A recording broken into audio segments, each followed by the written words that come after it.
Welcome back. A video with a bit of a difference this week. I thought it might be interesting to compare the different materials I've used and what I might have used for the construction of this yacht. This week I've been doing a little bit of sail making, but I've been doing a few jobs on the property and on the house, and I've also been a bit focused on getting healthy again, and that seems to be going very well, I'm very happy to say.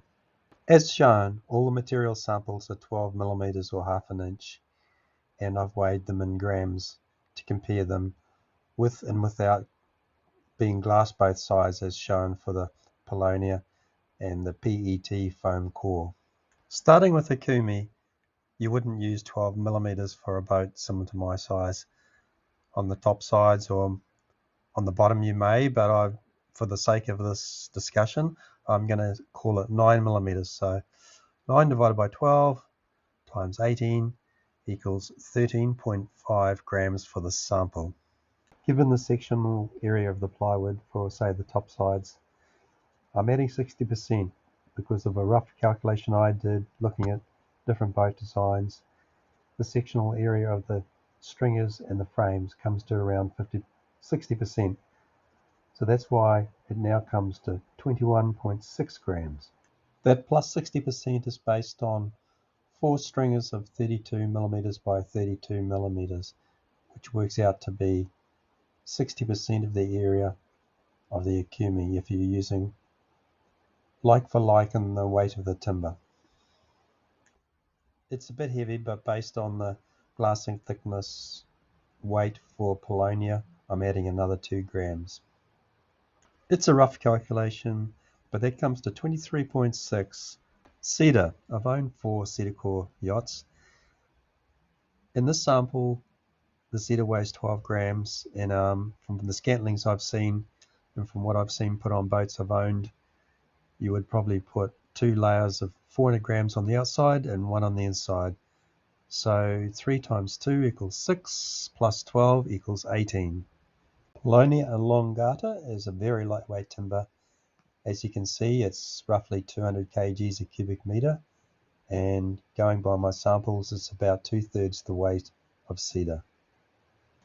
This calculation shows that I wouldn't use 12 millimeters like I'd use 12 millimeters for this size boat in cedar, because it's not as stiff as cedar and not as structural. So I was happier beefing it up to around about a size of 16 for the top sides. 16 divided by 12 times 8 equals 10.6 grams. I'm sure you could use 12 millimeter Paulownia for a harbour racer, as you could use 6 millimeter for a plywood boat, but for durability and reliability, this is a conservative calculation. Because we've gone up in core thickness for the Paulownia, 16 and relative to 12 for the cedar, I think we can get away with the same skin thicknesses, 2 on the outside, 1 on the inside. And I've based this on some Yanker tests, which is basically denting tests for the same weight before I started building my boat. So I'm going to call it 3 times 2 grams for skin thicknesses plus 10.6 equals 16.6. As you can see for the sample, this Gurit Kerdyn PET 100 kgs per cubic meter foam is the lightest of all.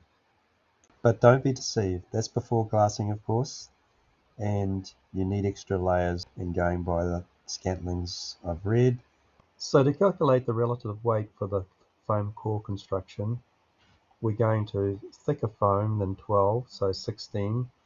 So it's 16 divided by 12 times the sample weight, which is 4, plus, you may have noticed in these weights of the samples that the glassed foam absorbs more resin weight than the Paulownia does. So it actually calculated to be 3 instead of 2 grams per glass skin, but only for the first 2 glass skins. So if we add the remaining 3 layers, 2 on the outside, 1 on the inside, to give a total of 5 skins, we get a total of 18 grams, which is pretty light type of fiberglass construction. I'm sure some fiberglass boats with a foam core are built heavier, and I know there are some built a little bit lighter. In summary, don't build a boat going by the numbers I've given you here.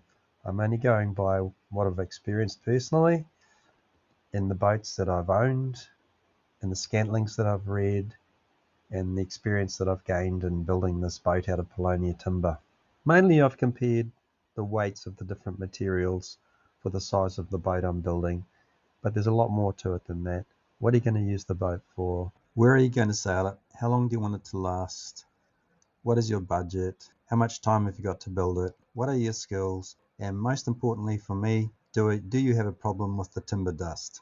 It's just a rough guide to compare what the top sides of a 23-foot or 7-meter yacht would be constructed of.